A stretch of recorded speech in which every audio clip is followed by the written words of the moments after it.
Fogo Cruzado, prosseguimos a série O Povo e os Candidatos.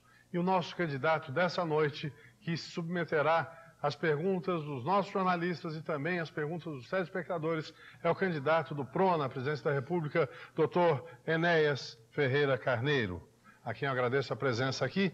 E, desde já, eu convido a todos para que participem, tragam suas questões, façam perguntas a ele. Nós teremos todo o programa para testar a sua visão de país e ver o que ele pretende fazer caso chegue à presidência da República.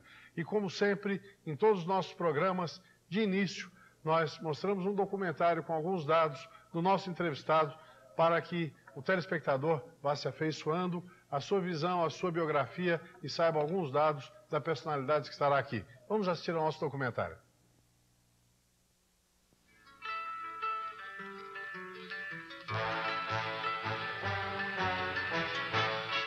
Seu nome é Enéas e aos 56 anos de idade tenta pela segunda vez chegar à presidência da República. Lembro de uma pessoa bem rápida, tudo que as coisas rápidas. Eu não sei.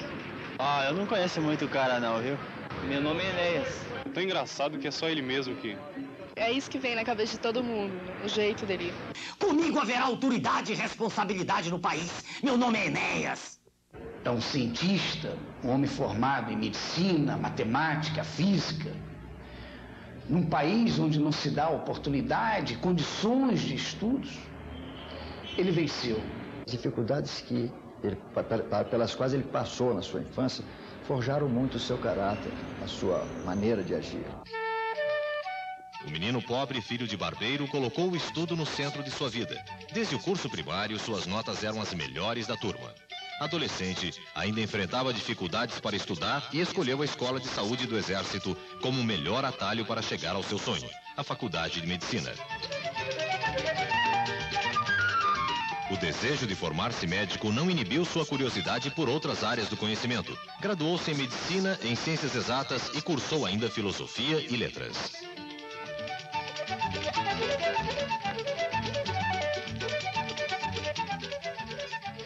Dr. Enéas costuma dizer que a passagem dele pelo Exército foi a razão disso tudo.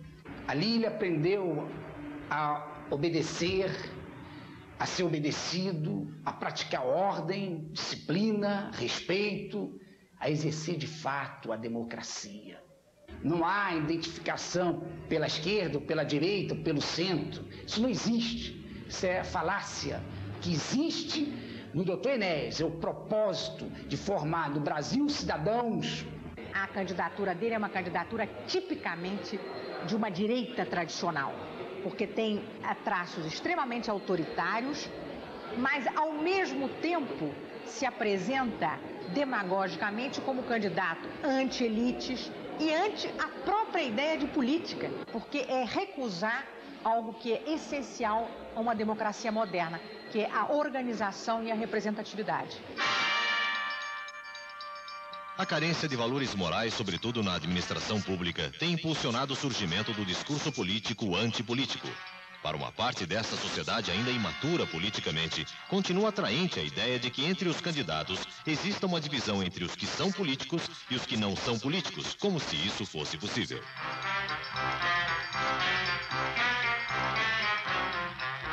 O Dr. Enéas, ele lidera hoje um grupo bastante grande em que o sentimento de revolta, de frustração do que passa nesse país está perfeitamente alinhado com o pensamento dele.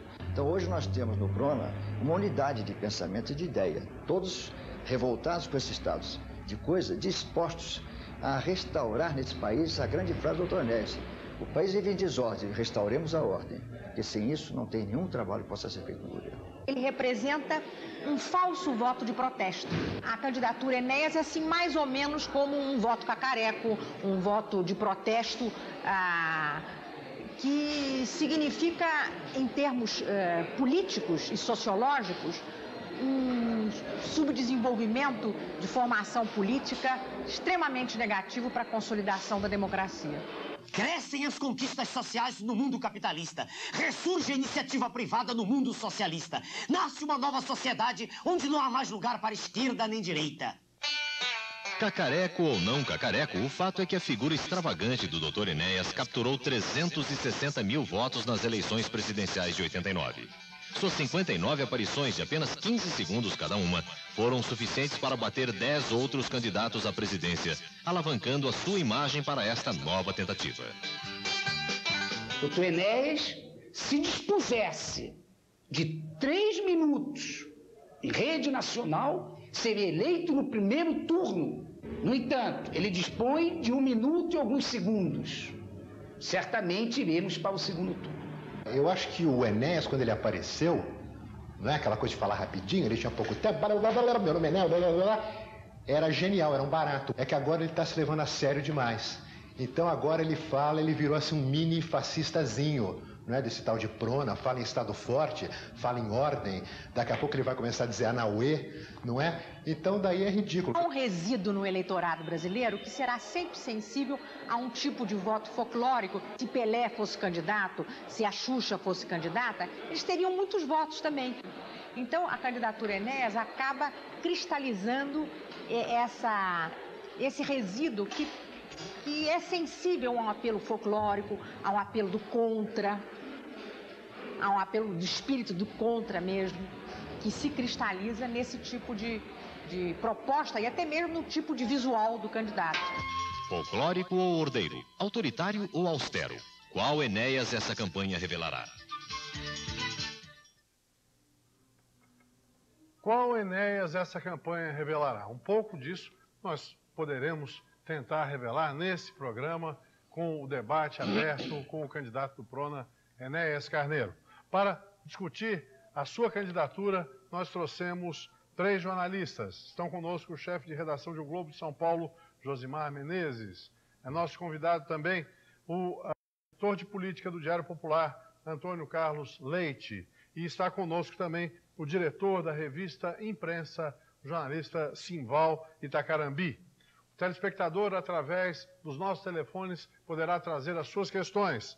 A nossa central tem o número 253-3311. Você poderá passar um fax também, 284-4742. Como em outros programas em que trouxemos candidatos à presidência da República, também oferecemos à nossa plateia os seus convidados. E vamos apresentar os convidados dessa noite que foram trazidos pelo Prona. Estão conosco o almirante Roberto Gama e Silva, candidato à vice-presidência pelo Prona. Está conosco também, mais uma vez, já esteve aqui no nosso programa, a deputada Regina Gordilho, que é candidata à reeleição pelo Prona no Rio de Janeiro. Nosso convidado também, que veio com a delegação do Prona, o advogado Hélio Codeceira, que é assessor do Dr. Enéas. E está conosco também o médico Paulo Flores Júnior, candidato a senador pelo Prona em São Paulo.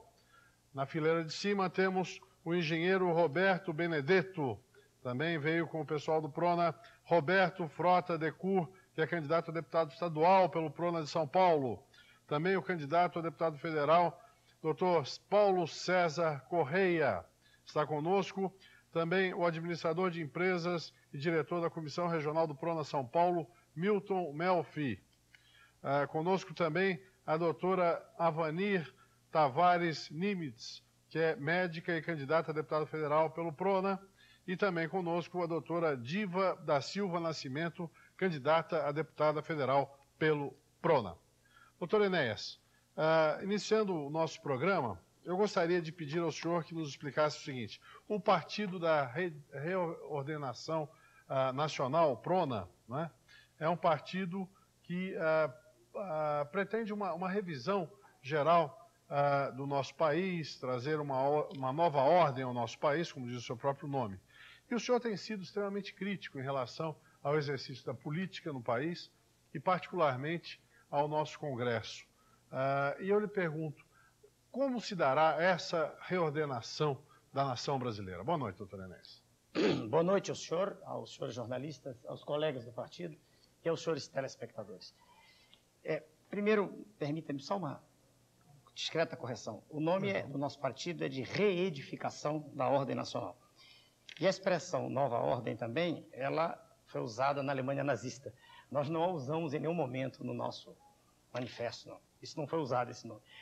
Bom, o que nós pretendemos fazer, dada a situação em que o país se encontra, é restabelecer em todos os níveis um princípio que se perdeu ao longo dos tempos, o princípio da autoridade e da responsabilidade. Isso nós dizemos desde 89, não há absolutamente nada novo agora. E não há também nenhuma mudança de postura de aquela época para agora. Apenas dispondo de 15 segundos para falar e tendo o dom que a natureza nos deu de poder usar um poder de síntese bastante grande, nós falávamos a uma velocidade muito grande, 3 a 4 palavras por segundo, e a maioria não conseguia acompanhar. Então, mas não há mudança. O conteúdo é exatamente o mesmo, valem as teses apresentadas naquela época, e quando o senhor perguntou em relação ao Congresso, eu vou repetir também o que sempre disse. O que qualquer pessoa simples sabe, qualquer homem da rua, é que a classe política, de há muito, deixou de cumprir sua função no país. De há muito. Eu estou falando de um conjunto, não estou falando de uma pessoa em particular. Quando eu ouvi nos comentários que aparecem os antipolíticos, quem fez o comentário esquece de um fato primacial. Sua Excelência, o senhor Fernando Collor, mentia permanentemente, uma vez que ele tinha sido político, e aliás não foi outra coisa que se saiba. Foi deputado, prefeito, de uma hora para outra passou a dizer que não era político. Não, no nosso caso não há nenhuma mentira. Nós nunca tivemos nenhuma atividade desse gênero, nunca. Entramos no processo de 89, movido, o nosso grupo, né, por absoluta indignação.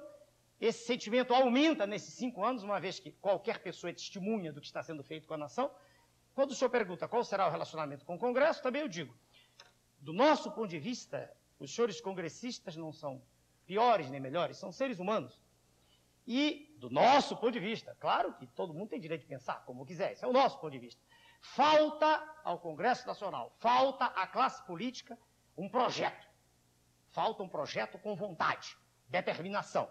Nós acreditamos que, diante de um projeto nacional bem elaborado e apresentado à nação, como nós vamos fazer dentro de 2 semanas, 3 no máximo, nós queremos crer que não haverá nenhuma dificuldade para governar. Quer dizer, a reedificação da ordem nacional se fará em função desse projeto. Do projeto. Essa é a proposta. Sem dúvida. O projeto está escrito, já está no computador e está sendo feita a correção do vernáculo.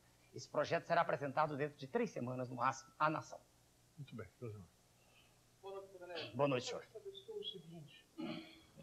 O seguinte, se o senhor acha que o eleitor, principalmente esses 3% de votos que o senhor tem, esses eleitores, eles levam a candidatura a sério do senhor, acreditam nas propostas do senhor, ou se são votos de protesto com relação a essa política que nós temos hoje no Brasil? Eu já disse isso em outros programas e já disse, inclusive, num programa do qual o senhor participou e repito. Protesto é num país que tem 150 milhões de pessoas, que tem centenas de milhares de pessoas, milhões, provavelmente alguns milhões de pessoas com nível superior, eleger-se a presidência da República um homem sem nenhum preparo. Ou votar no indivíduo que passou a vida inteira fazendo greves, ou um indivíduo que durante a vida toda só fez protestar contra o sistema. Se é protesto votar em mim porque as pessoas não gostam do que aí está, se é nesse sentido, tudo bem que se proteste. Agora, se eu tenho ou não preparo, eu estou à disposição dos senhores para discutir os temas que os senhores quiserem. Foi claro? Agora, o senhor não quer ficar com a pecha de que é o candidato do protesto? Não, porque, veja bem, o que se pretende com isso é lançar na opinião pública uma ideia de escárnio, uma ideia de falta de respeito a um indivíduo que passou a vida inteira estudando, como o senhor pode documentar pelo meu currículo, e como o senhor pode perguntar para qualquer pessoa que estudou comigo, dos mais de 20 mil médicos que estudaram comigo, como há aqui, ex-aluno meu na plateia, quer dizer, o senhor perguntar o que foi minha vida. E aí, chamar a isso, colocar isso em termos ridículos, para mim, é uma falta de prestação de serviço à sociedade. Que se discorde das minhas teses, sim. Que se tente ridicularizá-las, não. Senhor Carlos. Boa noite, doutor Enéas. Boa noite, senhor. Doutor Enéas, eu gostaria de saber o seguinte, por mais otimista que seja o candidato, ele o tempo inteiro ele passa a campanha dizendo que vai vencer. Todos os candidatos têm isso em comum. Mas nenhum dos candidatos ele garante que vai fazer a maioria no Congresso. O senhor falou que vai apresentar, se vencer a eleição, um projeto ao Congresso e que a partir daí é que se vai fazer essa reedificação. O que ocorreria se esse projeto do senhor fosse rejeitado pelo Congresso? Eu vou lembrar ao senhor um fato que ocorreu recentemente, quando Sua Excelência, o presidente Collor, foi eleito. O projeto de Sua Excelência, o presidente, era neoliberal, não é o nosso. Nosso é nacionalista, estamos todos nós dispostos no partido a discutir. Era um projeto neoliberal, era um projeto afinado com aquilo que se propõe fazer todo líder que tem o aplauso do G7. Dentro do projeto de Sua Excelência o Presidente Collor, houve o esfacelamento da máquina pública. Houve a abertura indiscriminada da economia, passou-se a importar quinquilharia e tudo que havia de ruim na nação aumentou muito. Eu quero crer que todas as pessoas do Brasil sabem disso. E, curiosamente, o Congresso se curvou, inclusive até ao confisco. O confisco é inconstitucional, né? Qualquer rapazinho que está estudando direito sabe disso, e foi feito. Ora, foi um exemplo notório, recente, de que apenas pelo fato de ter sido eleito, o Congresso quis acompanhá-lo. Perdoe-me de novo, senhor, e eu repito o que sempre digo. Os congressistas querem estar afinados com aquilo que representa a opinião pública. E não há nada que esteja mais afinado com a opinião pública do que a eleição de um candidato, principalmente no nosso caso, que dispõe de 1 minuto e 8 segundos para falar, que não faz, sob nenhuma hipótese, coligação com nenhum outro partido, porque não acredita neles, porque sua tônica é mentira, porque para chegar ao poder fazer quaisquer acordos. Ora, se diante de todas essas vicissitudes, se nós lá chegarmos, eu quero crer, e não me parece que eu esteja delirando, que terá sido demonstrado de modo inequívoco que há uma vontade gigantesca da nação de que se mude o modelo político. Quero crer que isso será notório. E não vejo como, a partir da primeira provisória, da primeira medida provisória, ter sido implementada, e os resultados virem sendo colhidos par e passo, não entendo por que, nem como o Congresso possa se colocar contra. Então quer dizer que o senhor não vai apresentar esse projeto para o Congresso. O senhor vai baixar isso através de medida provisória para depois ser discutido. Um exemplo, veja o senhor. A situação do país é de emergência. Já é há muito tempo, né? Urge que medidas drásticas sejam tomadas, principalmente no sistema macroeconômico. Medidas que não foram e não estão sendo tomadas. Estou à disposição dos senhores para discutir. Ora, essas medidas, do nosso ponto de vista, precisam ser tomadas. Eu já falei delas diversas vezes em outros programas. Eu não entendo como, se a Constituição prevê um instrumento legítimo, jurídico, através do qual o presidente da República pode atuar, eu não entendo por que ele não o faça. Não consigo entender o porquê. Isso, para mim, é de uma clareza meridiana. É um instrumento jurídico que aí está para ser usado. Nas situações de emergência. E nós vivemos numa situação de emergência. Estou à disposição. Chival. Doutor Enéas. Pois não. Às vezes o senhor diz que a imprensa, ela coloca o senhor numa situação assim meio caricata e interpreta até de uma forma histriônica aquilo que o senhor quer colocar e que o senhor coloca como ideias e conceitos políticos. Mas eu percebo hoje no meio jornalístico, não que eu tenha nenhum mandato, nenhum legado para dizer isso, mas eu sinto que, ao contrário de achar o senhor engraçado, as pessoas começam a ter medo do senhor. E começam a ter medo do senhor a partir de uma palavrinha chamada ordem. Então, eu queria perguntar para o senhor, já que o senhor usa no próprio nome do seu partido a palavra reedificação, que todo mundo lê como reordenação, houve até um lapso do nosso apresentador aqui, até porque o senhor fala muito em ordem, e também porque o senhor fala muito numa palavrinha chamada doutrina. Eu gostaria de perguntar para o senhor duas coisas. A primeira, o que o senhor pensa da doutrina de segurança nacional que serviu para estrutura jurídico e legal para os 30 anos de governo discricionário que nós tivemos. E dois, se os princípios básicos disso que o senhor chama reedificação nacional, tem alguma coisa a ver com a doutrina de segurança nacional? A segunda pergunta eu não entendi. Eu quero saber... A primeira é segurança nacional, o que eu penso dela, o que foi usado naquela época. E segunda coisa é se no credo, na doutrina dessa chamada reedificação nacional, tem conteúdos, se ela é herdeira dessa doutrina de segurança nacional? Bom, por partes, então.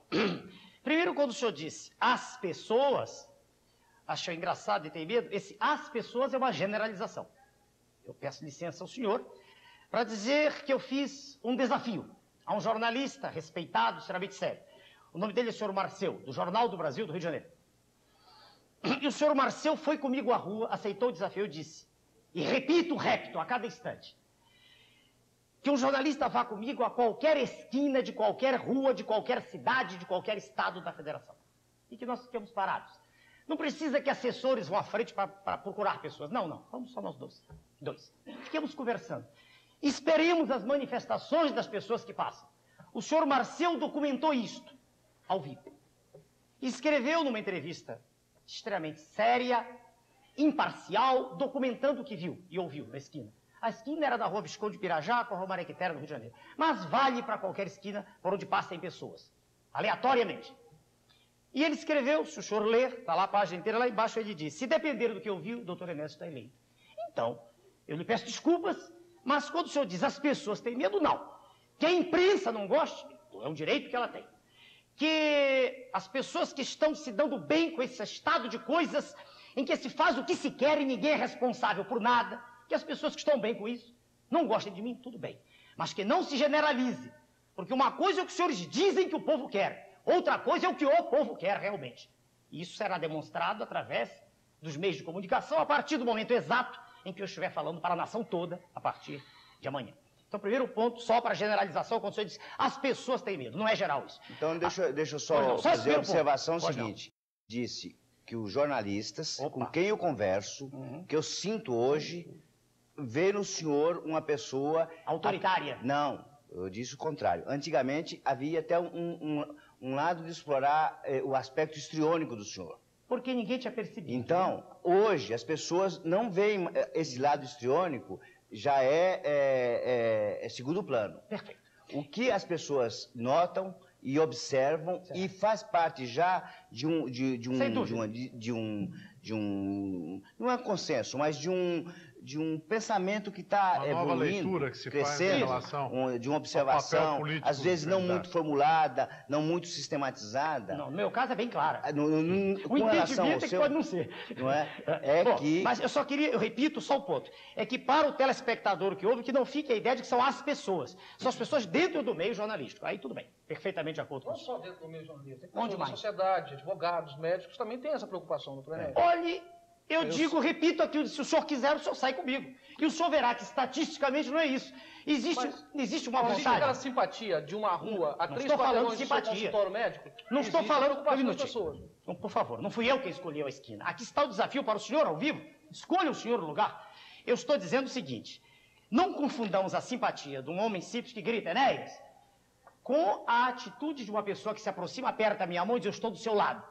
Nós precisamos de uma pessoa como o senhor para colocar ordem na casa. É diferente.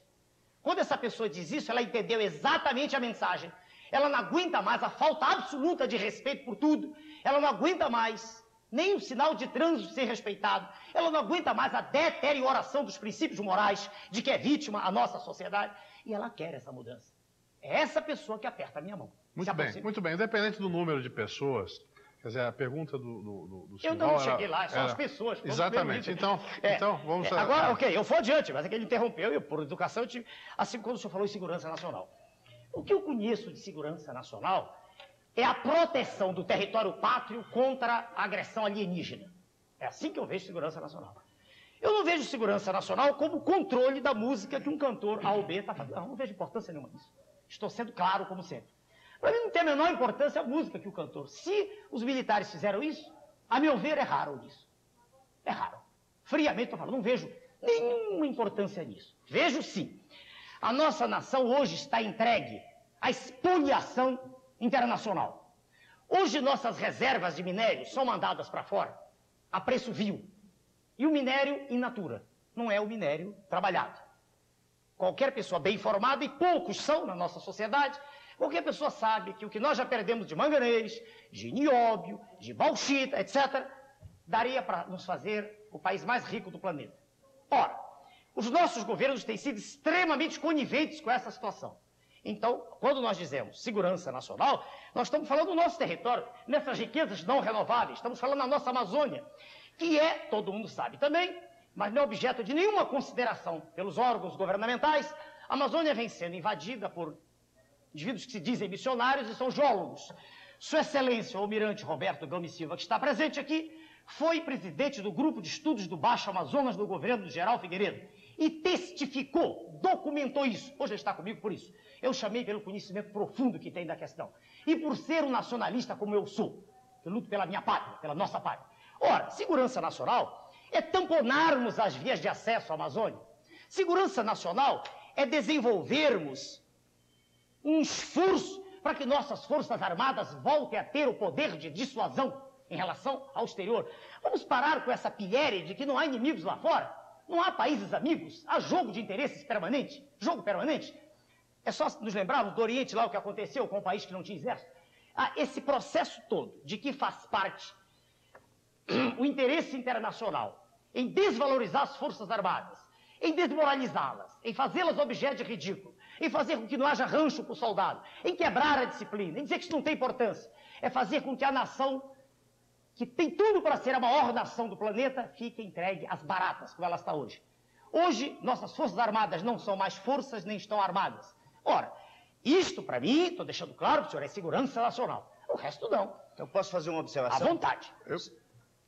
Simval, eu só peço licença a você o seguinte. Logo após o intervalo, você fará essa observação e eu relembro aos nossos telespectadores, porque eu preciso fazer esse intervalo, relembro aos telespectadores que vocês podem continuar fazendo as suas perguntas, já nós vamos começar a formulá-las. 253-3311 é o telefone da nossa central, 284-4742 é o telefone do nosso fax. Já estaremos de volta com o nosso Povo Cruzado. Até lá. E com a série O Povo e o Candidato. Nós estamos nessa noite conversando com o candidato à presidência da República do PRONA, Dr. Enéas Ferreira Carneiro. E você pode continuar telefonando. Os nossos telefones estão à sua disposição. 253-3311 é o telefone da nossa central. 284-4742 é o telefone do nosso fax. E antes de dar sequência à nossa discussão, eu quero anunciar a chegada do brigadeiro Álvaro Dutra, que é candidato ao governo do Estado de São Paulo pelo PRONA, que está acompanhado do seu assessor, Antônio Carlos Dutra.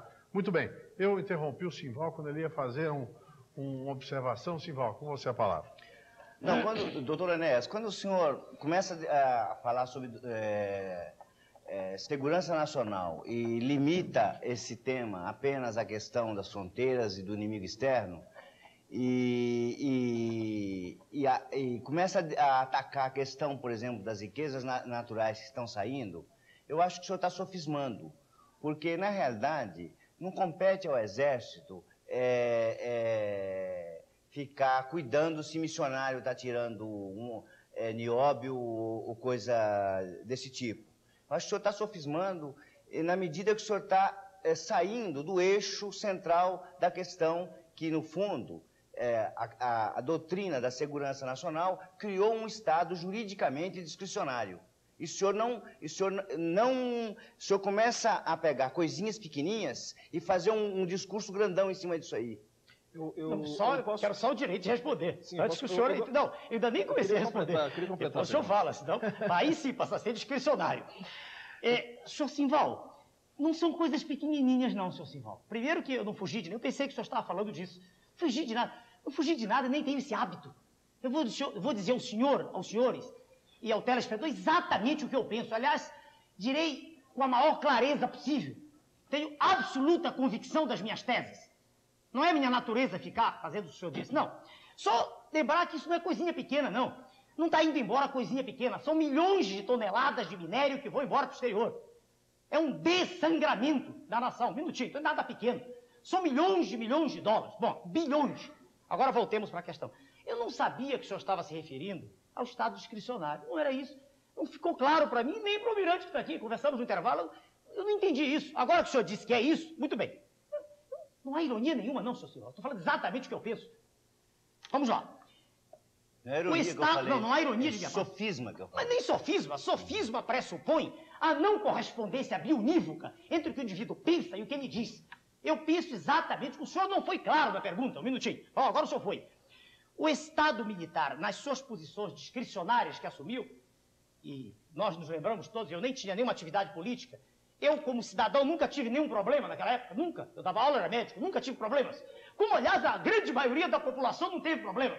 Quem tinha problema era a imprensa. Que a imprensa estava amanhetada, amordaçada. Aí, sem dúvida. Se o senhor me disser que a imprensa teve problema, que os ativistas tiveram problema, que os desordeiros tiveram problema, tudo bem. Certo? Sem dúvida que houve. Agora, se o senhor perguntar se eu me pautei nisso, não, porque eu nem conheço isso. Naquela época eu nunca participei, nunca, de movimento nenhum. Nem de um lado, nem de outro. Eu era um homem dedicado à ciência. Quando eu entrei nesse processo agora, repito, foi por indignação. Então, eu nem conheço esse texto ao qual o senhor está fazendo referência. Nunca ouvi em mão. Eu pensei que era outra coisa. Não houve sofisma. Eu pensei que o senhor estava falando disso. Quer dizer, do cuidado com o exterior. Voltando à tese. Os militares, e na verdade não eram eles que mandavam com assessores políticos que continuam hoje aí. Os militares fizeram uma série de coisas de que eu discordo. Já disse isso em programas. Por exemplo, vou dar um exemplo. A imprensa, do nosso ponto de vista, não há importância aqui se o nosso ponto de vista é o certo ou errado. É o nosso ponto de vista. Nós estamos apresentando o nosso. A imprensa deve ter a liberdade de ir a todos os escaninhos do poder e ver o que está se passando. Sem dúvida. E o senhor sabe por que eu digo isso? Não é por amor, não é por nada. É porque não há nenhum outro órgão, nenhuma outra instituição que consiga fazê-lo. Nenhum partido político, nenhum, tem uma estrutura montada no país que lhe permita ter acesso ao que está se passando. Só a imprensa pode. Então foi o primeiro erro. Erro grave. Porque sem ninguém para fiscalizar, para saber se o que a gente diz está sendo feito mesmo, qual é o critério que a gente tem para saber se está sendo feito mesmo? Estou sendo claro? Bem claro para o senhor. Então, agora vamos aproveitar para ir onde o senhor, antes que o senhor pergunte. Achamos nós, do Prona, certa a posição da imprensa quando desmoraliza o poder? Aí não. A nosso ver, é nosso ponto de vista. Quando a revista Veja, segunda vez que eu cito em programa de televisão, apenas porque me lembro, só por isso, ela põe na capa, os 3 detentores do poder máximo. Sua Excelência, o Presidente da República. Sua Excelência, o Presidente do Congresso. Sua Excelência, o Presidente do Supremo Tribunal Federal. E os veste com trajes femininos e os faz numa dança. Isso é absoluta falta de respeito à autoridade. Nós não aceitamos isso. Quem não gostar de nós, tudo bem, mas é a nossa tese. Nós lutaremos, quando chegarmos dentro da lei, para que exista uma lei de imprensa, para que o poder constituído seja respeitado. Isso é uma coisa. Outra coisa é impedir que a imprensa tenha acesso. Não! Com o Prona no poder, e será uma administração limpa, interessada em limpar os porões que aí estão apodrecidos, sem que haja, na opinião do senhor, poder discricionário nenhum, para nós há. Né? Então, ela terá o direito de ir ver o que está se passando. Direito, dever, e deverá fazê-lo e nos mostrar. Aí sim, ela estará prestando um serviço a toda a sociedade. Agora, apenas com um tom jocoso, só, apresentando os 3 detentores do poder máximo. Nenhum deles é pessoa que eu conheça, assim. Vi uma vez, Sua Excelência, o Presidente da República, vi o Presidente do Congresso, vi uma vez, e o Presidente do Supremo viu uma vez. Quer dizer, eu não estou defendendo essas pessoas, eu estou defendendo o cargo em que elas estão. Elas são autoridades, elas têm que ser respeitadas. Isso é uma absoluta falta de respeito e não leva a nada, a sociedade não ganha nada com isso.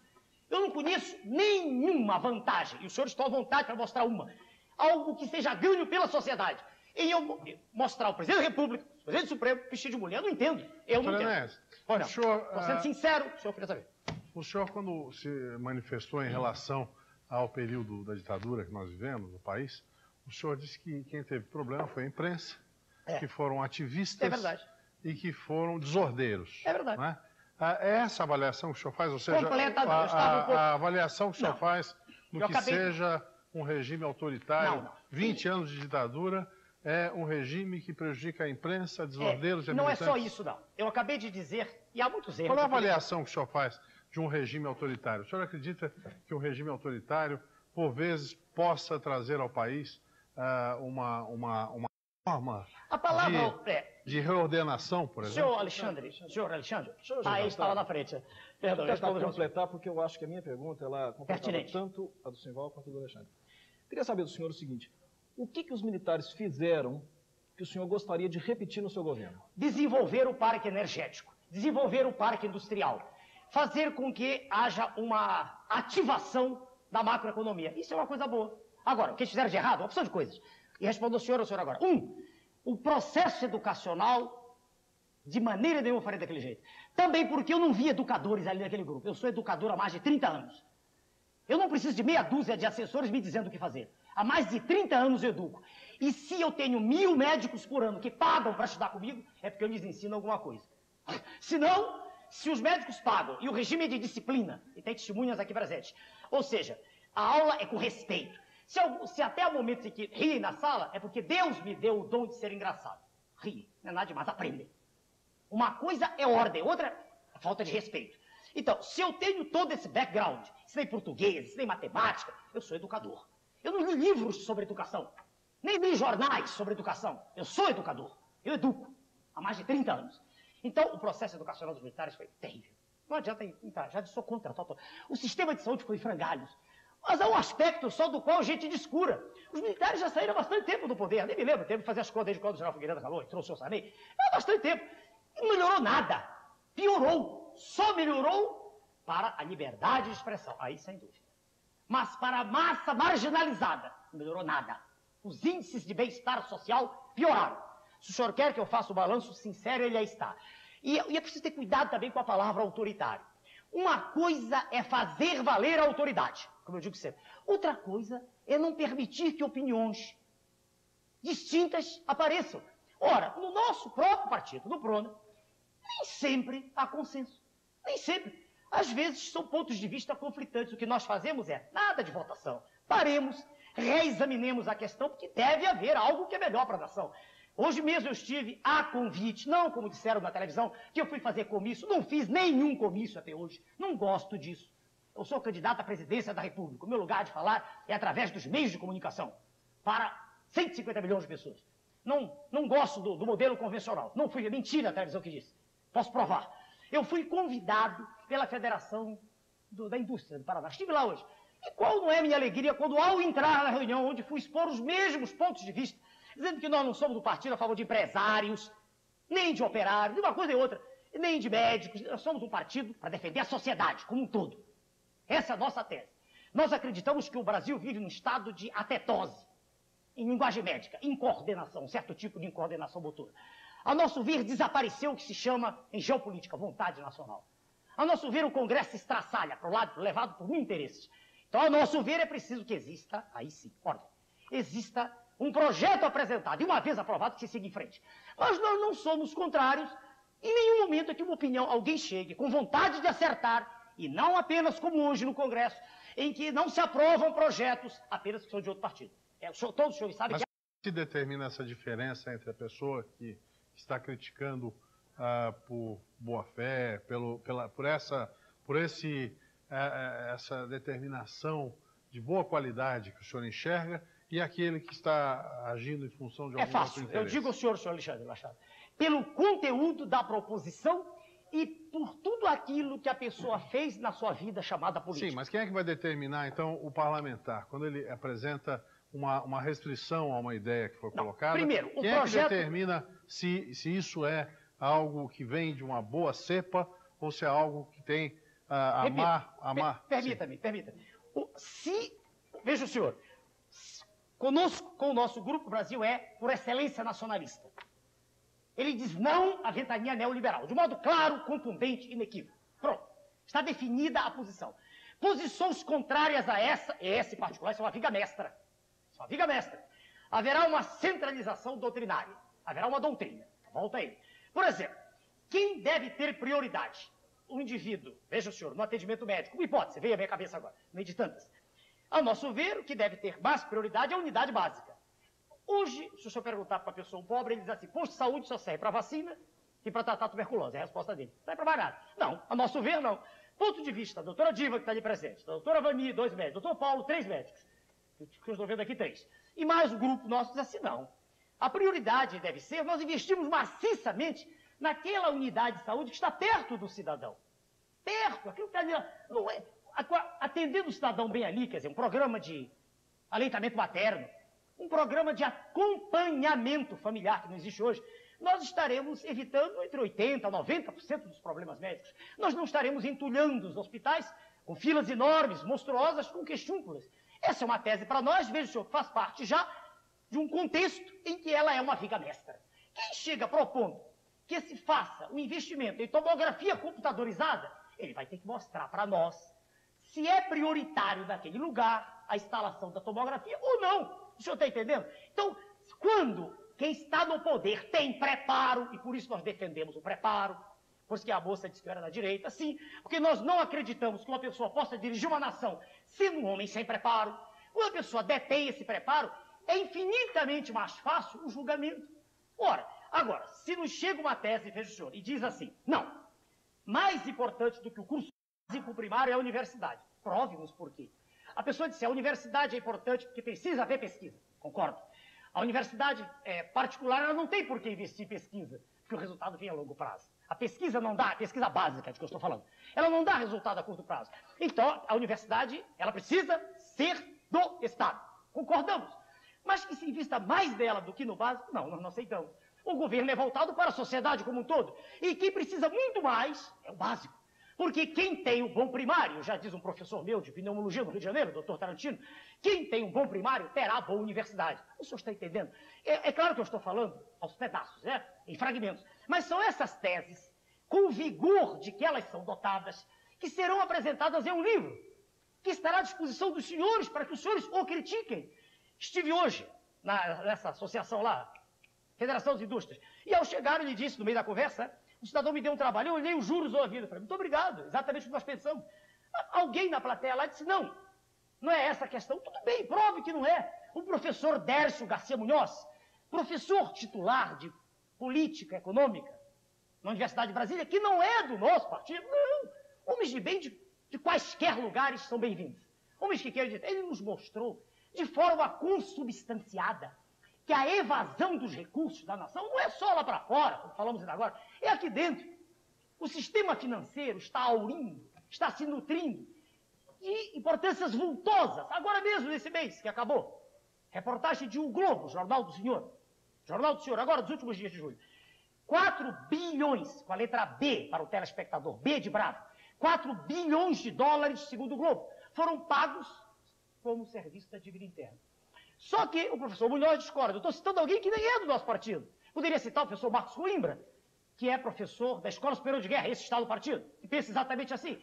Quer dizer, se analisarmos os títulos dentro do Banco Central e fora do Banco Central, essa conta, veja o senhor, que apareceu no Globo, é dos títulos em poder do público. Se colocarmos juntos os títulos do Banco Central, aos quais o Tesouro também paga o serviço, chegamos à cifra astronômica de 6 bilhões de dólares.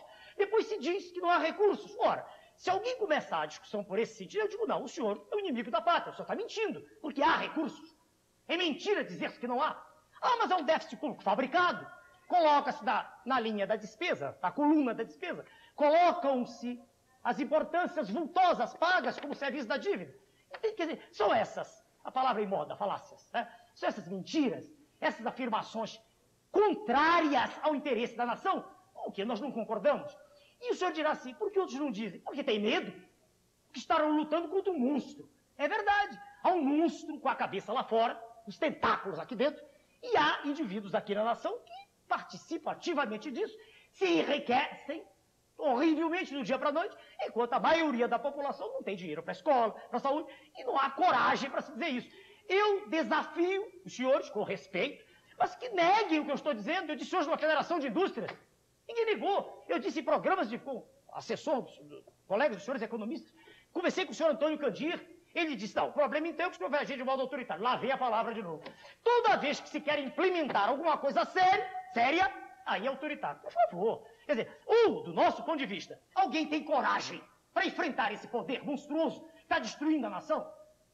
Ou as coisas vão continuar do jeito que estão e nós, daqui a 100 anos, estaremos discutindo amavelmente, com respeito às mesmas teses. É o nosso ponto de vista. Muito bem. Vamos fazer mais um intervalo. Vamos voltar num minutinho com o nosso Fogo Cruzado. Já estaremos de volta. Até lá.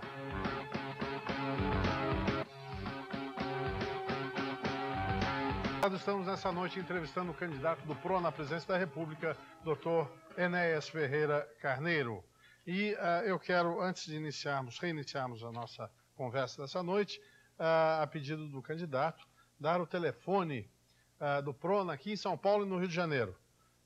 228, aí está, 6360, 2915064. São os telefones do PRONA aqui em São Paulo e no Rio de Janeiro, 262-2828. Confere, doutor Enéas? Confere, está certinho? Muito obrigado, doutor. Imagina, é um prazer. Muito bem. Serviço, Bom, vamos começar a fazer as perguntas dos telespectadores, doutor Enéas. E nós temos aqui já dezenas de perguntas.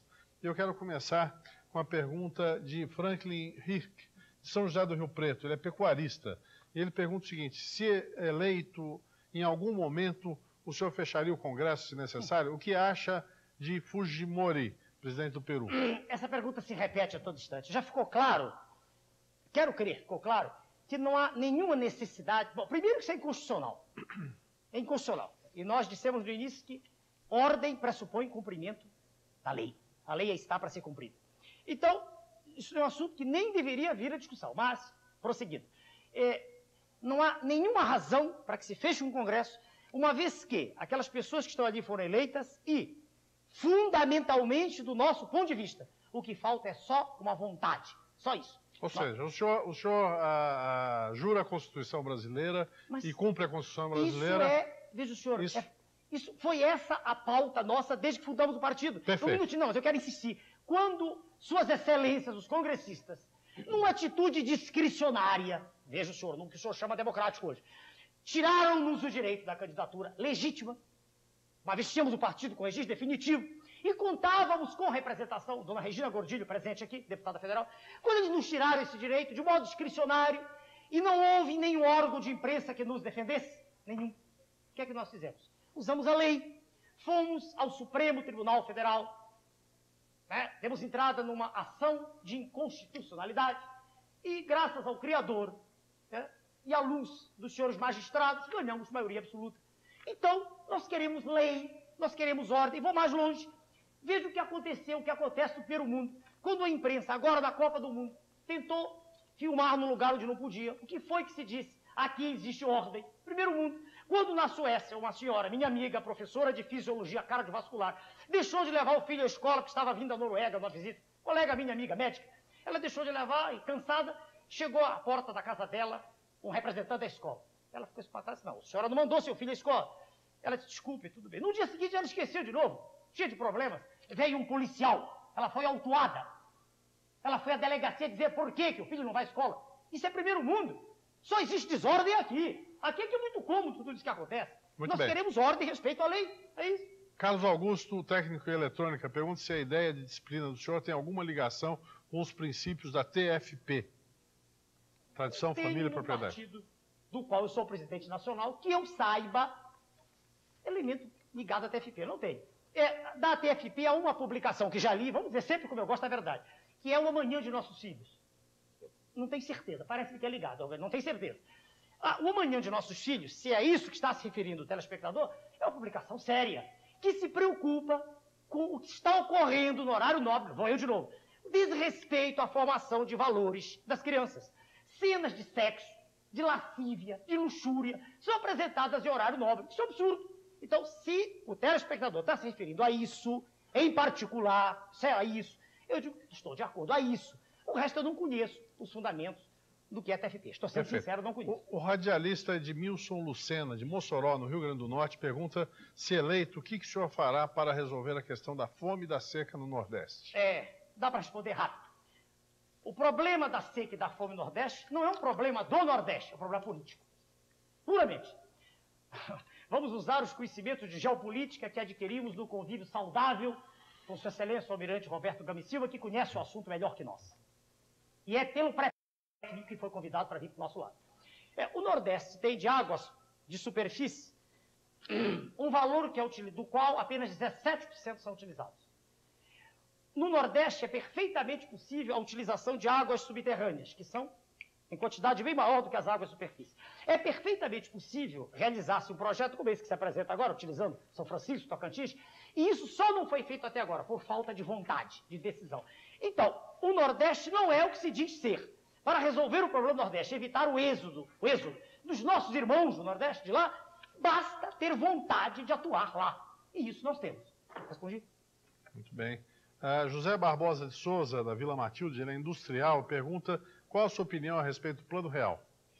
Já disse em outros programas, o Plano Real é apenas a substituição de uma moeda por outra. Só, mais nada. José Carlos, só isso. Não, Tem razão, o desenvolvimento demoraria, tem razão. Eu só levo 15 segundos. O custo de um produto é feito de diversas parcelas.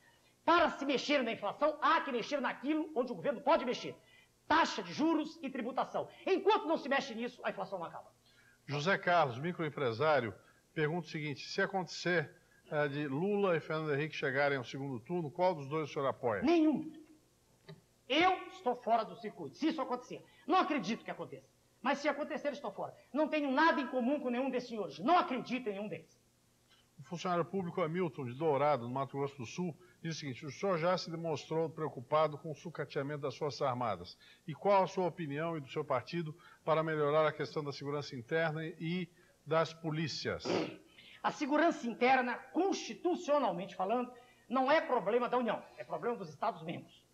Agora, o telespectador tem razão. Chega-se, às vezes, a uma situação crítica. E aí a Constituição tem o remédio, é a intervenção. Nesse sentido, nesse particular, eu quero dizer uma coisa. As Forças Armadas não são preparadas para isso. Elas são preparadas para o inimigo, para o elemento alienígena. O militar é treinado, e eu fui militar, é adestrado para a guerra. E eu não gosto dessa ideia, mas ela está prevista na Constituição. Eu não gosto dessa ideia. A gente se lembra da época, bastou que os tanques fossem à rua no Rio de Janeiro e desapareceu a criminalidade por alguns dias. A solução para se diminuir esse processo de incremento da criminalidade é justiça social. Lamentavelmente, isso não pode ser feito com estalar de dedos. Isso é médio prazo e longo prazo. A curto prazo, o reaparelhamento policial e o restabelecimento da autoridade, mesmo nos quartéis das polícias militares, autoridade que desapareceu também, e a ação firme e enérgica de um governante, eu quero crer que tudo isso melhora. Perfeito. Rubens Head, da Vila Maria, aqui de São Paulo, ele é estudante, ele pergunta se eleito, qual a sua posição em relação ao combate à violência no Rio de Janeiro? Já foi respondido. Genival Carvalho, do Rio Grande do Sul, de Três Passos, ele pergunta o que o senhor acha do atual número de deputados no Congresso, que tem a limitação de bancadas. Eu não parei para pensar nisso. Com todo respeito à pergunta do senhor, eu já ouvi comentários há poucos dias de uma redução. Parece, à primeira vista, e melhor do que eu seria, mas não está sendo entrevistado, seria um deputado. A Duda Regina Gordilho nos diz, deputada federal, a frase é dela, que ela negue se for. Ela diz que, na verdade, quem decide tudo são os líderes. Ela diz que se reúnem os líderes com essa figura do chamado voto da liderança e decidem as coisas mais importantes. Se é assim, realmente não haveria necessidade de tantos. Mas eu não estudei o assunto ainda, e no nosso partido, no nosso ideário, até agora não há nenhum capítulo sobre isso. O industrial Ricardo Lauducci, de Guarulhos, ele diz que liga toda semana e nunca faz a pergunta dele. Dessa vez vai. Interessado, né? Qual a sua política em relação à importação e exportação com alíquota zero? Veja bem, eu não penso, comecei dizendo isso no programa e vou manter a posição. O nosso pensamento não é neoliberal. E em não sendo neoliberal, eu vejo exportação como uma coisa importante, geração de empregos. Mas que se exporte o produto manufaturado, não que se exporte o alimento. Nós cremos, e temos base para isso científica, para afirmar, que é possível duplicar ou até triplicar a nossa safra. Nós temos uma extensão continental de norte a sul gigantesca. Nós temos índice pluviométrico mais alto do planeta. Nós temos sol o ano inteiro, enquanto os países ditos ricos não têm sol. Com tudo isso, a agricultura pode ser tratada como é nos países adiantados, com incentivos. E pode se aumentar muito, eu até disse no programa, junto dos outros candidatos, tem que ser diminuído o desperdício interno bruto, Plateia Rio, o DIB. Né? A gente tem que se preocupar com o PIB, mas também, a frase não é minha, é de um professor cujo nome não sei. Quer dizer, tem que lutar para evitar que se perca tanto a agricultura. Melhorando a safra, aí sim, nós pensamos em alimentar o nosso povo, depois de exportar. Então, eu não posso imaginar que o país continue sendo só um corredor de exportação, com 2/3 da população sem direito a nada. Tem que haver exportações, claro, mas exportemos o que é manufaturado e exportemos excedentes agrícolas. E para que possamos fazê-lo, é preciso que haja um incremento na produção agrícola. É preciso que haja uma reordenação do espaço agrícola. Tomás Lima, de Santarém, ele liga para dizer que admira o Prona e admira o doutor Enéas, mas admite que, diante das circunstâncias, é muito difícil chegar à presidência e quer um comentário seu a esse respeito. Na história do mundo, obrigado ao senhor pela simpatia que o senhor telespectador demonstrou. Ao longo da história do mundo, e mais ainda, em particular na história da ciência, quem estuda a ciência aprende que nem sempre o desenvolvimento dos fatos se dá de modo linear. Às vezes surgem fenômenos estranhos, imprevisíveis, que mudam completamente o ritmo normal dos acontecimentos. Eu estou falando para o senhor, telespectador. Então, perdoe-me. Primeiro, agradecer ao senhor. Mas perdoe-me discordar do senhor quanto às chances. As chances de nós chegarmos são muito grandes. Não posso dizer que tenho certeza. Posso ter um problema que me impeça de falar em cadeia nacional. Mas a partir do instante, esse instante amanhã, em que eu estiver falando de modo claro, inequívoco, claro, inconteste, apresentando essas teses à nação, perdoe-me, senhor telespectador. Nós iremos para o segundo turno, com certeza. Josimar Gimenez. Doutor Enéas, o senhor diz que não apoia, não está com nenhum dos dois candidatos. Se não seria candidato. Tá, Fernando Henrique competente, tudo bem no segundo turno, no eventual que os dois vão para o segundo turno. Me afasto do processo. Agora, existe uma preocupação, por exemplo, como é que o senhor vai governar com esses partidos? O PT, por exemplo, deve fazer uma bancada de pelo menos uns 50 deputados, é a previsão deles. O Fernando Henrique, com o PSDB, também deve fazer uma boa bancada. Tudo bem, mas também bem menor, bem inferior. Agora, como é que o senhor vai governar com a oposição? O senhor vai chamar a oposição, vai conversar, vai governar à margem? Como é que vai ser isso? Mas o senhor, perdoe, o senhor repete a mesma tese. Não, mas eu gostaria de saber como é que vai ser essa relação. Repetir, por exemplo, o senhor é arqui-inimigo das ideias do PT, do candidato do PT. Um minutinho. O senhor vive criticando o PT e as ideias. O candidato do PT é uma coisa. Há muitas ideias ali extremamente saudáveis. Um minutinho. Tá, desculpa, tá. Cuidado, eu jamais disse isso. Pelo contrário, há homens de valor, já conheci alguns, e eu me impressiono estar do PT. Para mim, estou no PT por protesto, aí que é o problema. Porque não tinham percebido até então nenhuma força significativa, oriunda do seu meio científico, para representar a nação. Estavam preocupados com o andar da carruagem e dizem, vamos entregar o nosso país para os alienígenas, vamos fazer com que o Brasil continue sendo colônia, então, por não haver opção, encaixa o PT. Mas o PT tem ideias, algumas eu não gosto, da desordem generalizada, eu não gosto do desrespeito à lei, que ocorre de quando em quando. Não gosto. Mas as propostas econômicas e sociais do PT, por exemplo, o senhor gosta? Não, todas não. De algumas coisas, não, todas não. Já falei para o senhor aqui Bom, vamos esperar que saia o projeto. Até agora não saiu. Nós teremos me chamarem. Tem muito mais condição de discutir em termos de papel escrito do que palavras que voam. As nossas não. Nós mantemos exatamente sempre o que dissemos desde 89. Ali eu vejo flutuações. Num dia estamos a favor do casamento de homossexuais, no dia seguinte não estamos mais. Num dia queremos fulano para visto, não queremos mais. A gente vê uma flutuação, uma oscilação na dependência do que se chama interesse político. Isso nós não aceitamos. Ou seja, nós vemos as alianças serem feitas para um lado e para o outro, na dependência da necessidade absoluta de chegar ao poder. Nós não fazemos isso. Então discordamos dessas teses. O senhor está entendendo? Nós não aceitamos aliança espúria. Nós temos uma viga mestra e vamos segui-la. Agora, dizer que não há ideias boas, a preocupação tão decantada com o homem do campo é uma coisa bonita. A preocupação expressa em linguagem rude, simples, porém uma linguagem que traduz o fato dos elementos do PT, de dizer que nós temos que dar alimentação para todo o povo. Isso é verdade. Como não? Qual é o indivíduo que pensa em dirigir essa nação onde um terço passa fome? Ele não se preocupa. Então é bonito isso, entende? Eu estou dizendo ao senhor que eu não estou do lado de nenhum deles, não é por causa disso, é porque eu sei que ingovernável ficará com eles. Exatamente como está agora. Sua Excelência, o presidente Itamar Franco, teve uma reunião de condomínio, tão logo assumiu o cargo. Tinha tudo à sua mão, para fazer o que quisesse. Eu mesmo lá estive participando da reunião, eu, a deputada, dona Regina. Estivemos os presidentes de partidos apresentando ideias. Uma farsa pura, porque nenhuma daquelas ideias, não posso dizer nenhuma, teria que catalogar todas, mas grande parte do que foi dito não teve nenhuma importância. Foi uma encenação pura. E o país afundou. E o homem que deveria ser apontado para ser outro candidato, algum tempo depois entrou ministro, fez nada, criou o IPMF. E foi procrastinando, foi protraindo, foi delongando, foi adiando a implantação do seu plano para quê? Nas vésperas das eleições, se vivesse com a inflação próxima de zero. Então não posso estar do lado deles. Só completando. Eu sou um bom perdedor. Se eu perder, recuo. Um momentinho só, José. Pois não. Não, pode terminar a sua frase. Não, se eu perder, o partido é livre. Peraí. Não há, e o senhor sabe, a própria lei é clara, a lei partidária, a LOP. As unidades do nosso partido, quer dizer, os chamados diretórios regionais, são absolutamente livres. Se eles quiserem seguir outro caminho, é um direito que eles têm. Eu nada posso fazer. Muito bem. Não é essa a minha tese. Muito bem. Eu preciso fazer mais um intervalo, peço licença a todos. Já já estaremos de volta com o nosso Fogo Cruzado. Até lá. A respeito da relação do Dr. Enéas com o Congresso. E eu queria, somente para reforçar até essa discussão, Dr. Enéas, são inúmeras as perguntas que fazem relação sua com uma postura totalitária, com uma relação com a possibilidade que nós tenhamos um regime marcado pela influência das Forças Armadas, inclusive o senhor tem um vice que é almirante, o senhor tem um candidato ao governo de São Paulo que é brigadeiro. O governo do Estado do Rio de Janeiro, um coronel. Um coronel.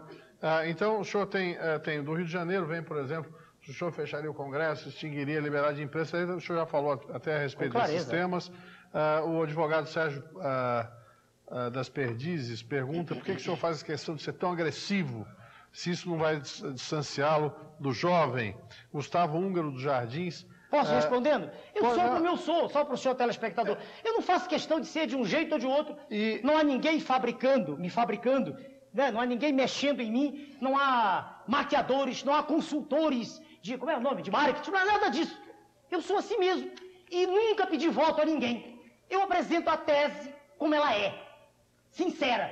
Se o telespectador quiser, ele vota em mim. Se ele não quiser, ele não vota em mim. E à guisa dessa dúvida, porque o senhor também é uma personagem relativamente nova no cenário. E tem uma pergunta que vem do estudante Cassiano de Perdizes, quer saber o que o senhor pensa de Hitler e de Mussolini.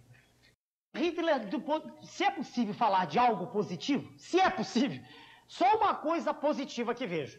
Foi que a nação estava estraçalhada, todo mundo conhece a República de Weimar, e ele levantou o nacionalismo alemão. Não é só Hitler, Mussolini, De Gaulle e outros. Agora, as ideias nazistas são, vou falar bem devagar, são contrárias a tudo que está no manifesto do nosso partido. Uma vez que o pressuposto nazista, para quem estudou, isso é fácil, é de uma diferença entre os indivíduos em função de sua origem racial. O Prona, e não tem aqui o documento, mas ele tem no seu primeiro parágrafo, para quem quiser, e isso vai constar do nosso ideário, ele tem assim escrito, não posso dizer o pé da letra, não me recordo, é assim, nós, primeiro parágrafo do manifesto do nosso partido, nós, cidadãos de todas as partes, de todas as classes, de todas as raças, ora, eu quero crer que começa aí nesse parágrafo uma diferença fundamental entre o pressuposto nazista e o nosso. Agora, se as pessoas de novo é genérico, se muita gente já se habituou, perdoe-me o senhor telespectador, mas com a desordem generalizada, uma palavra um pouquinho menos erudita, com a bagunça em que se transformou a nação brasileira, para quem está habituado com isso, não vote em mim. Um direito que o telespectador tem, eu não estou pedindo o voto de ninguém, eu estou apresentando um programa, um projeto, com ideias claras, e estou dizendo como vai ser. Quando nós estivermos no poder, haverá ordem, haverá respeito ao cidadão, haverá respeito à família, haverá respeito aos senhores, como eu dou exemplo aqui, como dei exemplo no último debate, no último, penúltimo, estava na Rede Manchete, e havia um tempo, e eu me distraía, normalmente eu sou controlado, eu ia passando, ela disse, parou o seu tempo, parei no meio da frase, eu sou disciplinado, eu aprendi a obedecer e a mandar. Agora, eu não gosto de desordem. Quem gosta de desordem, continue com qualquer um dos candidatos, porque, nesse particular, todos temem dizer isso. Eles temem por causa dessa imagem que se faz. Confunde-se o respeito à lei, a presença de uma autoridade responsável, confunde-se isso com o regime discricionário. Isso é coisa completamente diferente. O regime discricionário é aquele que tolhe as liberdades dos cidadãos. Não está escrito em nenhuma linha do nosso programa que a gente vai fazer isso. Muito bem. Antônio Carlos. Professor Enéas, eu queria colocar e abrir a questão em duas perguntas. Eu vou insistir na questão a respeito da sua relação com o Congresso, e eu gostaria de contestar um pouco quando o senhor fala do presidente Collor, do ex-presidente Collor, porque ele teve um primeiro momento de aceitação no Congresso, em que tudo que ele mandava acabava sendo aprovado. Mas a oposição que ele sofreu foi tão forte a ponto de derrubá-lo. Quer dizer, essa popularidade vivida pelo presidente, ela termina num certo ponto. Eu queria saber como se dá essa relação, como vai acontecer essa relação entre o senhor e os partidos políticos e as lideranças políticas, com todos os vícios que elas possuem, com todos os problemas que ela possui. E uma outra, rapidinha... Já melhor a primeira, depois o senhor faz a segunda. Melhor. Tudo bem. É mais fácil, para não perder o fio. Quando o senhor disse que todas as medidas foram aceitas no início e que depois o Congresso teve que derrubá-lo, perdoe-me o senhor, mas a análise não está correta. Perdoe-me. Isso não é desrespeito, isso é uma troca de ideias saudável. Por que não está correto? Como o senhor discorda de mim, muita coisa, eu tenho esse direito. Sim. Isso não é falta de respeito ao senhor. Eu digo que o erro de avaliação não é do senhor, é da imprensa. Não foi o Congresso que derrubou Sua Excelência o Presidente. Foi o seu irmão. Porque todas as coisas que ele vinha fazendo contra a nação, ele continuou fazendo e não houve nenhuma reação do Congresso. Nenhuma. Agora, quando o senhor, seu irmão, veio aos meios de comunicação e disse coisas que estavam escondidas ou semi-escondidas, aí quando o elemento da máfia, o próprio elemento, a palavra é até insultuosa, não quero usar, o elemento do clã, do grupo familiar, vem e diz aquilo e o ataca numa posição difícil até da gente examinar à distância hoje, claro que se criou uma celeuma nacional. Claro que aí a imprensa não podia fazer mais nada. Claro que o Congresso não podia fazer mais nada. Porque aí já tinha havido a execração do senhor Fernando Collor de Mello. Mas a execração não tinha sido feita pelo mal que ele fez à pátria. Não, senhor. A execração foi feita porque um membro do clã, exatamente como ocorreu com a CPI. A senhora esteve lá e viu como se passava. Aqueles fatos do orçamento eram sobremodo conhecidos. Mas foi preciso que um elemento do... Aí não é mais o clã, não sei nem como dizer, do grupo, preocupado não sei com o quê, não conheço as entranhas do processo, né? Ninguém sabe exatamente o que o fez fazer aquilo, mas foi preciso que o elemento viesse de novo aos meios de comunicação e dissesse o que estava ocorrendo. E aí não havia mais como esconder, entendeu? Por isso eu disse que a análise não é correta. O senhor não acha que isso é só um elemento detonador do processo? Claro. Quer dizer, o processo está... Pois é. Claro, mas sem nada... Mas eu acho o seguinte, não se pode reduzir o papel do Congresso apenas a essa situação, quer dizer... Se dependeu do irmão do presidente para que se tirasse... Claro, mas não foi. Eu estou negando um fato por acaso. Peraí, eu sei que o senhor é possuído como um cidadão preocupado com a sua terra, com a nossa, estamos falando português. O senhor fica angustiado com a maneira cristalina como eu digo a verdade. Mas essa é a verdade. O senhor Collor estava enterrando a nação, desmantelando toda a máquina pública administrativa. E ninguém fazia nada. A imprensa, mercê de razões que são dela, não sei porquê, falava uma coisa ou outra, mas o Congresso estava lá inerte. Sim. Digamos que aí sim cabe a expressão paquiderme, difícil de mover. E eles estavam e não fazia nada.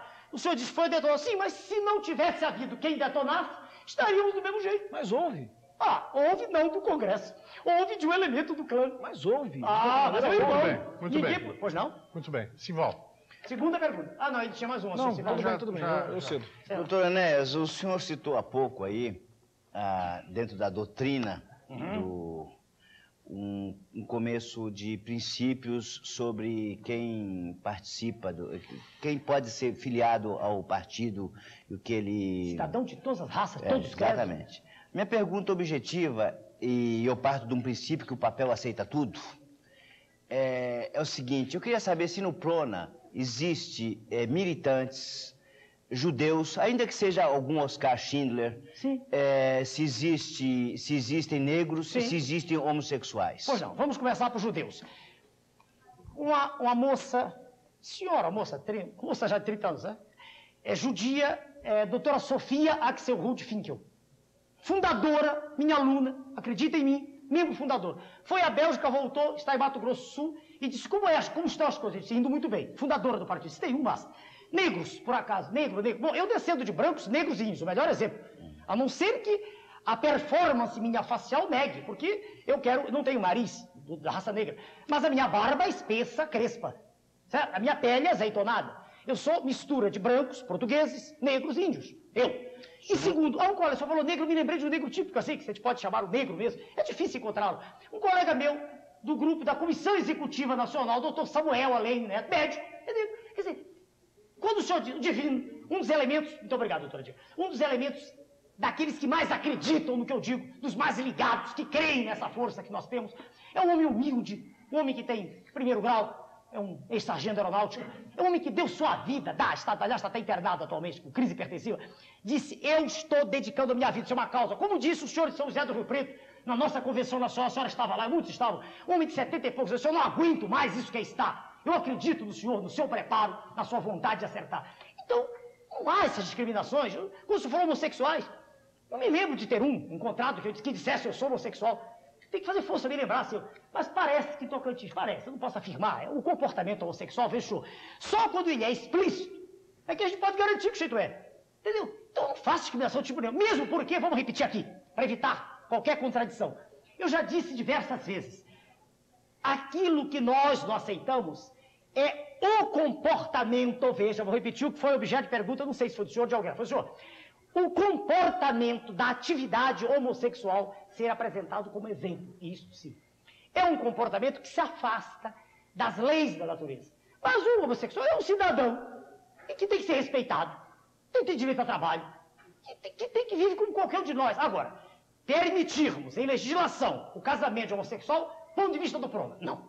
Isso, veja, senhor, isso a gente é claro, e qualquer um que queira entrar sabe que é assim, entende? Isso é uma regra clara. Nós, sob nenhuma hipótese, faríamos isso que se chama, como é? Perseguição. Isso não existe no nosso modelo. O que nós queremos, vamos ver se eu consigo transmitir para os senhores o que o homem da rua percebe com clareza meridiana. O que nós queremos é uma nação livre, uma nação justa, e não essa farsa que está aí, em que o senhor é livre e eu sou, mas 2/3 da população estão alijados de decisões, não participam de nada. Eles não escrevem jornal, não falam em televisão, não falam no rádio. O povo não existe, só serve para votar. É com isso que a gente quer acabar. Nós queremos fazer uma reforma educacional gigantesca, fazer uma cruzada cívica, dar um grito de alerta, pegar os nossos professores que ganham salário de fundo e dar a eles um estímulo. Como? Melhorando a receita deles. Já falei de onde vem dinheiro. Dinheiro é de sobra. É mentira dizer que não há recursos. Nenhum deles diz para mim que não há recursos. Eu tenho elementos para mostrar que há. Há e muitos. Agora, vamos estimular o professor. Vamos fazer com que ele seja respeitado como ele foi no passado. Vamos reciclá-lo. Já não se faz isso com deputados, senhora Regina. Já não se paga. Desminta-me. Os senhores não ganham para ir ao exterior uma bolsa vultosa. Não é bolsa, tem outro nome, sei lá, tem um nome isso, não sei. Uma diária. Por que não fazer isso com professores? Por que não reciclá-los? Por que não dar a eles a posição digna na sociedade? Para que o professor tenha como hoje, tenha vergonha de dizer que é professor. Então, essas teses, a nosso ver, elas são tão claras que o homem comum se identifica com elas. Eu entendo a preocupação dos senhores, é respeitável, mas pelo menos respeitem o nosso direito. Nós estamos apresentando tudo com clareza. Não há sofisma nenhum. Não há nenhuma volta, nenhum atalho. É tudo claro, sincero. Então, desculpem. Eu não vejo por que haver essa reação que ainda existe em muitos órgãos de comunicação ao nosso projeto. Ele é um projeto, se o senhor disser forte, é. Mas, ao nosso ver, não é possível endireitar o Brasil mais desse jeito. Não é possível mais. Não se chega a lugar nenhum mais assim. É preciso haver uma vontade firme de fazer as coisas.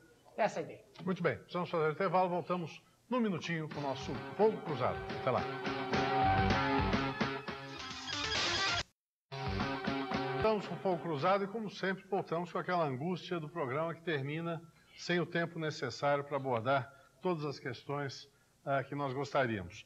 E eu gostaria de passar ao Dr. Enéas, que é o nosso convidado dessa noite, todas as questões que nós recebemos, não só as que foram respondidas, como também as que não puderam ser respondidas, os fax todos que nós recebemos, eu tenho certeza que para a sua assessoria, para o senhor, será uma contribuição em relação às dúvidas que existem, em relação às curiosidades que existem, em relação ao seu pensamento e ao que o senhor pretende na sua candidatura. Eu quero agradecer muito a sua presença, agradecer a plateia toda e vamos mostrar novamente o brigadeiro, o seu candidato, o seu almirante Roberto Gama e Silva, candidato à vice-presidência pelo PRONA, a deputada Regina Gordilho, que aqui estiveram e vieram do Rio de Janeiro com esse objetivo de participar desse programa. Quero agradecer também a presença do brigadeiro Álvaro Dutra, candidato ao governo do Estado de São Paulo, em suma, a todo o pessoal do PRONA que o acompanhou, aos jornalistas, meus companheiros que estiveram aqui, que fizeram as suas perguntas ao candidato Enéas e, sobretudo, ao telespectador que nos acompanhou até essa hora e que certamente deverá estar conosco segunda-feira próxima, quando estaremos mais uma vez pela CNT, pela Gazeta, aqui de novo para mais um Fogo Cruzado. Por hoje, muito obrigado a todos, boa noite e até lá. Seja breve. Seja breve. TV Corcovado, canal 9, Rio de Janeiro. 11 horas, Cidade na TV. E logo depois, bem forte. CNT, Central Nacional de Televisão. Seja breve.